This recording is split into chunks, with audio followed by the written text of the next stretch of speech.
तो स्टूडेंट्स, इस वीडियो में हम एक्सरसाइज क्वेश्चन करेंगे एनसीईआरटी के यूनिट सॉल्यूशन के। क्वेश्चन नंबर है 1.17। स्टेटमेंट देखो क्या है। The vapour pressure of water is 12.3 kilo pascal at 300 kelvin temperature. Calculate vapour pressure of 1 molal solution of a non volatile solute in it.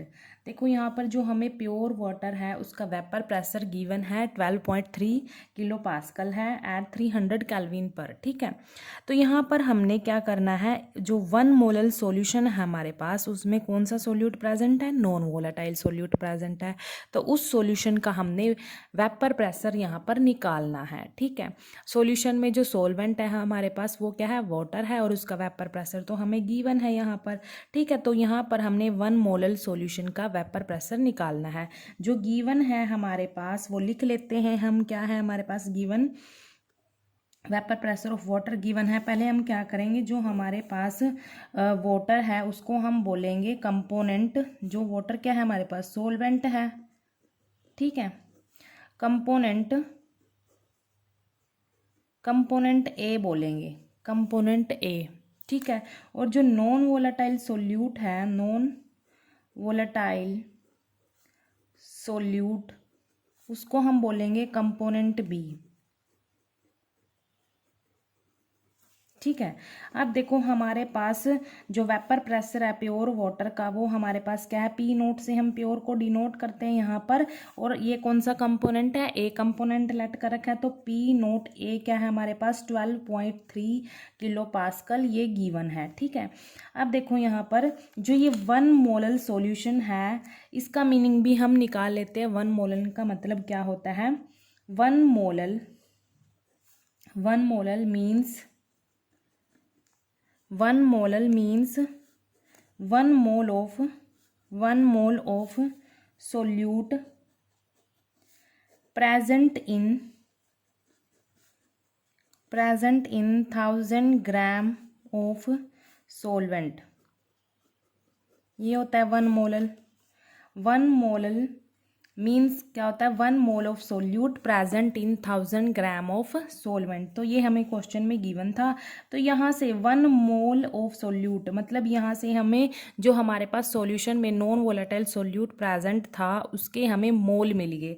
ठीक है, तो यहाँ पर हमें क्या मिल गए, सोल्यूट के मोल मिल गए, और हमें सोलवेंट का मास भी पता चल गया। यहाँ से एक्चुअल मास क्या है, 1000 ग्राम है सोलवेंट का। ठीक है, तो अब देखो यहाँ पर हमें क्या निकालना है, वेपर प्रेशर निकालना है यहाँ पर सॉल्यूशन का। ठीक है, हमने जो ये नॉन वोलेटाइल सोल्यूट है ये किसमें स्टडी किया था, Raoult's law for non volatile solute हमने स्टडी किया था। ठीक है, तो उसमें हमने क्या देखा था, जो relative lowering of vapour pressure की इक्वेशन, एक इक्वेशन हमने ड्राइव की थी वहाँ पर। वहाँ से हमें एक फॉर्मूला मिला था, वो देखो क्या था हमारे पास, P not A minus P S divide by P not A equals to mole fraction of component B. देखो यहाँ पर ये फॉर्मूला हमें कहाँ से मिला था, Raoult's law for non volatile solute जब हमने स्टडी किया था तो वहाँ से हमने relative lowering of vapour pressure का फॉर्मूला ड्राइव किया था,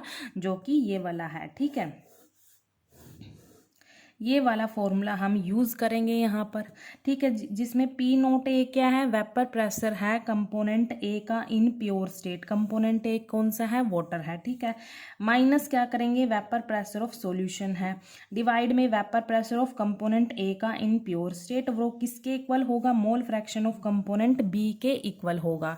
ठीक है, अब जो ये एक्स बी होता है मतलब mole fraction of component B, वो किसके इक्वल होगा, number of moles of component B divide by number of moles of component A और number of moles of component B. मतलब टोटल में दोनों आते हैं, जिसका मोल फ्रैक्शन हम निकालेंगे उसके मोल्स को ऊपर रखेंगे डिवाइड में टोटल, ये इसका फॉर्मूला होता है। ठीक है, तो यहाँ पर देखो जो हमारे पास कंपोनेंट बी कौन सा है, नॉन वोलेटाइल सोल्यूट है। तो नॉन वोलेटाइल सोल्यूट के मोल्स तो हमें पता चल गए कितने हैं, 1 मोल है। तो यहाँ से हमें किसकी वैल्यू पता चली, एन बी इक्वल्स टू 1 पता चल गया। एन बी किसके इक्वल है, 1 के इक्वल है। तो हम क्या करेंगे, यहाँ पर एन ए निकाल सकते हैं। एन ए कैसे निकालेंगे, एन ए क्या है, मोल्स ऑफ कंपोनेंट ए है, ठीक है। तो इसको हम कैसे निकालेंगे, एक्चुअल मास, फॉर्मूला क्या होता है मोल्स का, एक्चुअल मास डिवाइड में मोलर मास होता है, ठीक है। यहाँ पर हमें जो सोलवेंट है, कंपोनेंट ए कौन सा है हमारे पास, सोलवेंट है वाटर, ठीक है। तो यहाँ पर सोलवेंट का एक्चुअल मास तो हमें पता है कितना है, 1000 ग्राम है, उसका मोलर मास निकाल लेंगे, ठीक है। सोलवेंट क्या है यहाँ, वाटर है, तो इसका मोलर मास निकाल लेंगे वाटर का, तो कितना आएगा, हाइड्रोजन यहाँ पर 2 है, ऑक्सीजन का जो एटॉमिक मास होता है वो कितना होता है 16, तो यहाँ पर मोलर मास आ जाएगा वाटर का 18 ग्राम पर मोल। तो ये कंपोनेंट ए है, उसका हमने मोलर मास निकाल दिया, हमने क्या निकाला, मोलर मास, यहाँ पर पुट कर देंगे 18 ग्राम पर मोल, ठीक है। ग्राम से ग्राम कैंसिल होगा, इसको हम सोल्व करेंगे तो कितना आएगा 55.55, ये हमारे पास किसके मोल्स आ गए, कंपोनेंट ए के मोल्स आ गए यहाँ पर, ठीक है। अब क्या करेंगे, दोनों के मोल्स फॉर्मूले में पुट कर देंगे। ये देखो हमारे पास फॉर्मूला क्या बनेगा यहाँ पर, P not A minus P S divide by P not A. P S तो हमने निकालना है जो सॉल्यूशन का वेपर प्रेशर है, और ये क्या है, मोल फ्रैक्शन ऑफ बी, किसके इक्वल लिखेंगे हम, number of moles of component B divide by total moles आ जाएंगे यहाँ पर, ठीक है। अब देखो जो भी वैल्यूज़ हमने यहाँ पर निकाली हैं उन सारी वैल्यूज़ को इस फॉर्मूले में हम पुट कर देंगे, ठीक है।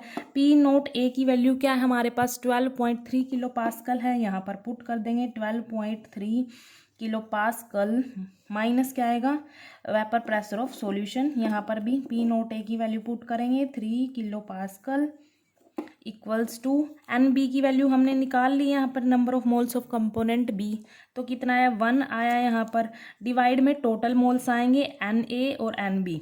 एन ए कितना है, ये 5.55 और एन बी कितना है 1 है, ठीक है।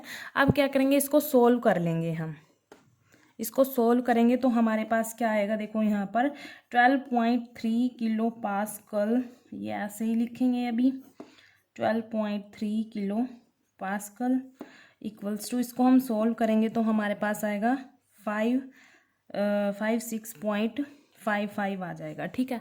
इसको फर्दर हम सोल्व करेंगे अब,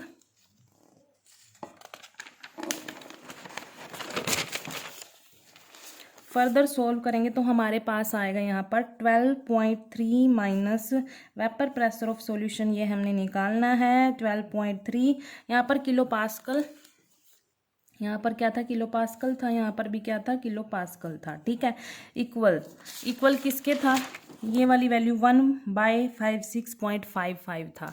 इसको सोल्व करके हमारे पास क्या आएगा, इसको सोल्व करके 0.017 आ जाएगा, 0.017 आएगा। अगर हम 1 को डिवाइड करेंगे 56.55 से डिवाइड करेंगे तो क्या आएगा 0.017। अब इसको हम सोल्व कर लेंगे, देखो यहाँ पर अगर हम इसको क्रॉस मल्टीप्लाई करें तो ये वाली वैल्यू इधर मल्टीप्लाई में चली जाएगी, ये किलो पास्कल में है, 0.017 मल्टीप्लाई 12.3 किलो पास्कल, ठीक है।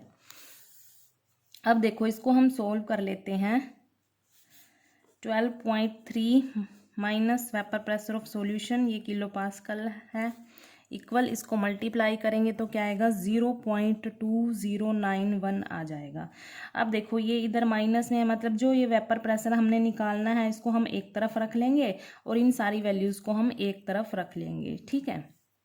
अब देखो यहाँ पर जो पी एस है वो किसके इक्वल आएगा, मतलब जो वेपर प्रेशर है सॉल्यूशन का हमारे पास वो किसके इक्वल आएगा 12.3 kilo pascal minus 0.2091 kilo pascal. हमने ये अरेंज कर ली, मतलब जो हमने निकालना है ना वेपर प्रेशर वो हमने एक साइड रख लिया, तो इसको माइनस करेंगे तो क्या आएगा 12.090 किलो पास्कल आ जाएगा। ये हमारे पास 1 मोलल जो हमारे पास सॉल्यूशन था 1 मोलल उसका वेपर प्रेशर हमने ये निकाल लिया 12.090 किलो पास्कल, ठीक है। तो ये इसका आंसर है। Thank you.